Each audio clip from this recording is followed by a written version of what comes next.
Hi friend, मैं हूं राजेश और आप लोग देख रहे हो मेरा YouTube channel food tech with Rajesh.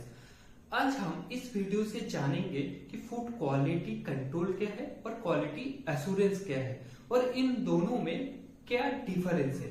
तो चलिए, अगर आपको भी इसके बारे में जानना है तो आप इस वीडियो को कंटिन्यू देखते रहिए।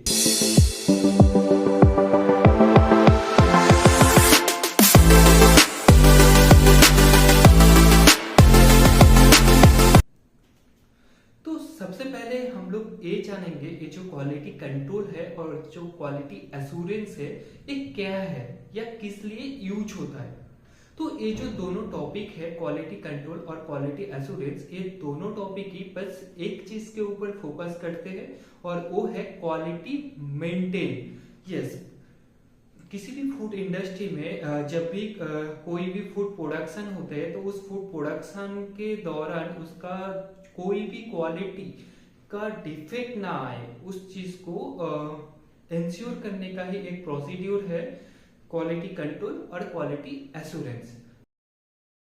तो कोई भी फूड इंडस्ट्री में क्वालिटी को मेंटेन करने का या क्वालिटी को इंश्योर करने का दो तरीका है। एक क्या है, किसी भी फूड इंडस्ट्री में जब भी किसी भी फूड प्रोडक्ट का प्रोडक्शन होते हैं तो वो फूड प्रोडक्शन होने से पहले उनका जो प्रोसेस है, प्रोसेस लाइन को हमें एक बार वेरीफाई करना पड़ता है, उसको एक बार मॉनिटरिंग करना पड़ता है और हमें इंश्योर करना पड़ता है कि उस प्रोसेस में अगर हम किसी भी तरीके का कोई भी फूड का प्रोडक्शन लेते हैं तो उसमें किसी भी तरीके का कोई भी फूड का डिफेक्ट नहीं आएगा।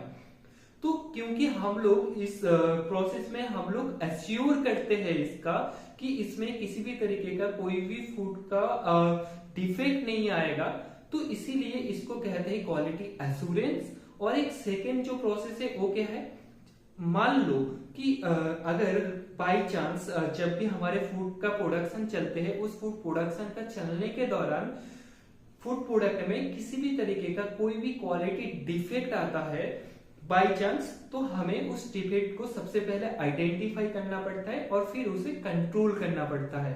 तो क्योंकि हम इस प्रोसेस में उसे कंट्रोल कर रहे हैं उस डिफेक्ट को, तो इसीलिए इस प्रोसेस का जो नाम है ये है क्वालिटी कंट्रोल।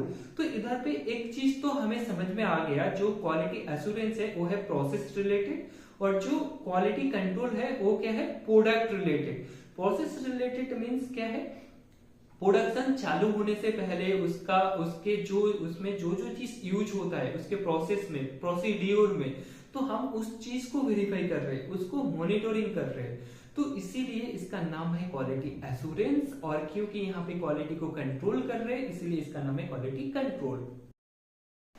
तो अब हम जानेंगे कि क्वालिटी एश्योरेंस कैसे करते हैं। देखो, थोड़े टाइम पहले ही मैंने डिस्कस किया कि ये जो क्वालिटी एश्योरेंस है ये एक प्रोसेस रिलेटेड है और कोई भी फूड प्रोडक्शन चालू होने से पहले हमें उसे उसके जो प्रोसेस है उस प्रोसेस को हमें वेरीफाई करना पड़ता है और हमें एश्योर करना पड़ता है कि उस प्रोसेस में अगर हमारे कोई भी फूड प्रोडक्शन होते हैं तो उसमें किसी भी तरीके का कोई भी फूड डिफेक्ट नहीं आएगा।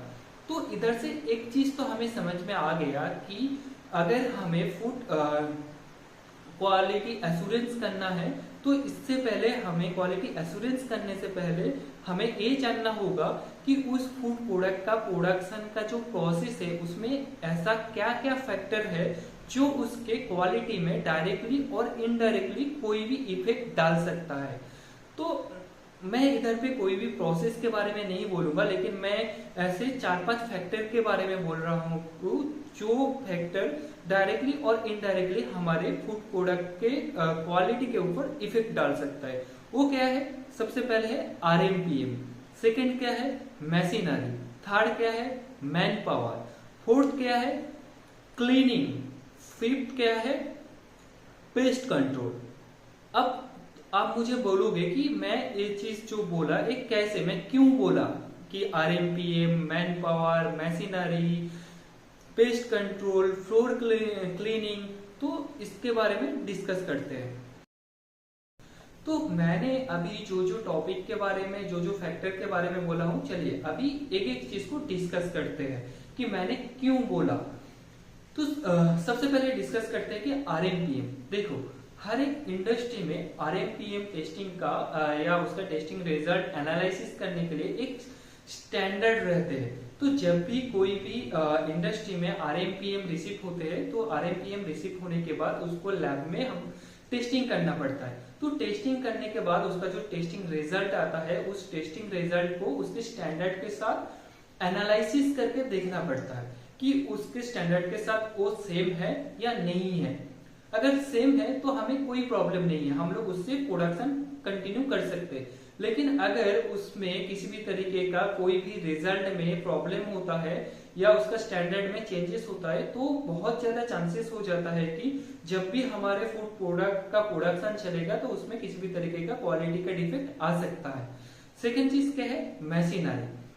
अब देखो, कोई भी फूड प्रोडक्ट का जो प्रोडक्शन होता है वो कहाँ पे होता है, मशीन पे होता है। तो अगर किसी भी तरीके का कोई भी मशीन पे अगर किसी भी तरीके का कोई भी डिफेक्ट आ जाए तो वो डायरेक्टली और इनडायरेक्टली हमारे फूड क्वालिटी के ऊपर इफेक्ट डाल सकता है।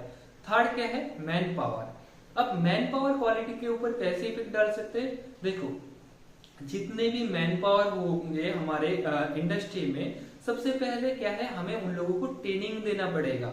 क्योंकि अगर हम लोग उसे ट्रेनिंग नहीं देंगे, उनको स्टैंडर्ड प्रैक्टिस के बारे में नहीं बोलेंगे तो उनको मालूम ही नहीं होगा कि उनको क्या करना है और कैसे करना है। तो जब भी उसे मालूम ही नहीं होगा कि उसे क्या करना है और कैसे करना है तो वो जब भी कोई भी काम करेंगे उसमें बहुत ज्यादा चांसेस रहेगा कि उसमें क्वालिटी का डिफेक्ट आए।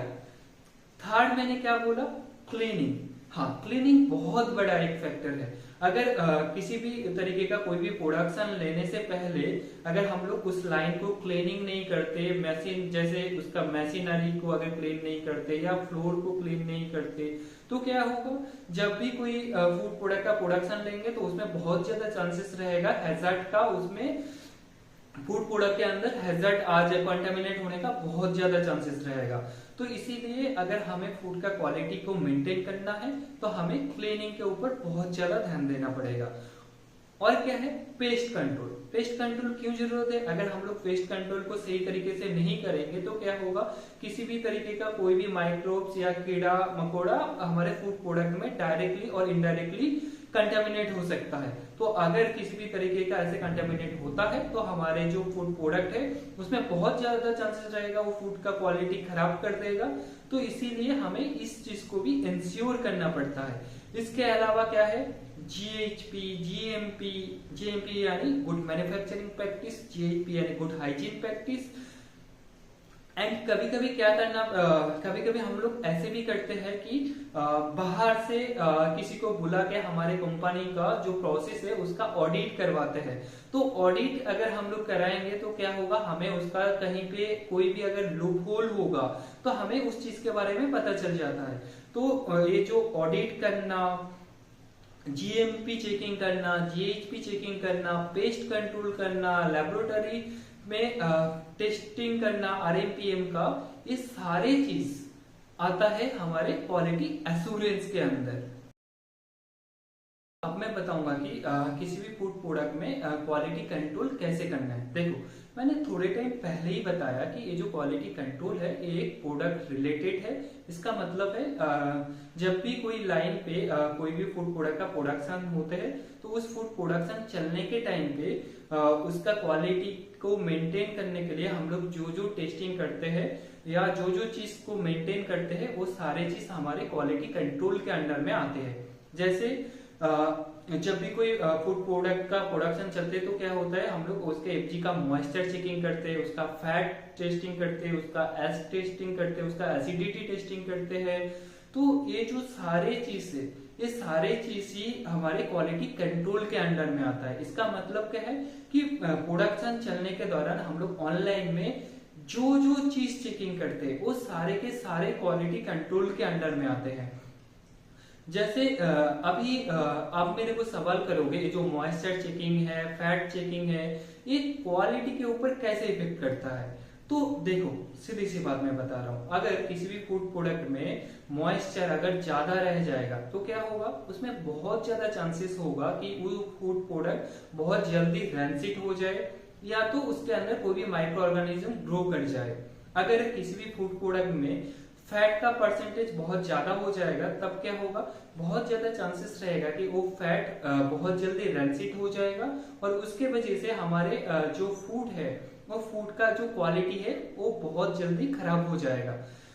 अभी मैं बताऊंगा कि इसको कंट्रोल कैसे करते हैं। क्वालिटी को जो मॉइस्चर अगर ज्यादा आ गया तो हम उसे कैसे कंट्रोल करेंगे। तो देखो, अगर मॉइस्चर किसी भी फूड में ज्यादा आ रहे हैं तो उसको कंट्रोल करने का बहुत सारे तरीका है। जैसे कि हम लोग उसका जो फ्रायर है या फ्राइंग जो टेम्परेचर है या जो बेकिंग टेम्परेचर है उस टेम्परेचर को हम लोग बढ़ा सकते हैं। अगर हम लोग फ्राइंग टेम्परेचर या बेकिंग टेम्परेचर को बढ़ा देंगे तो क्या होगा, ज्यादा टेम्परेचर के वजह से उसके अंदर का मॉइस्चर बहुत ज्यादा रिलीज हो जाएगा, रिमूव होगा। उसके वजह से हमारे जो मॉइस्चर है वो कंट्रोल में आ जाएगा।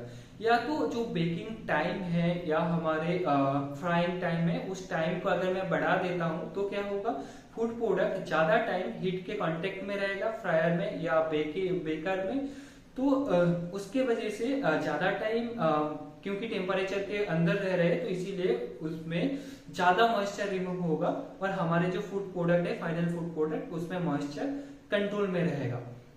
तो आज के लिए बस इतना ही।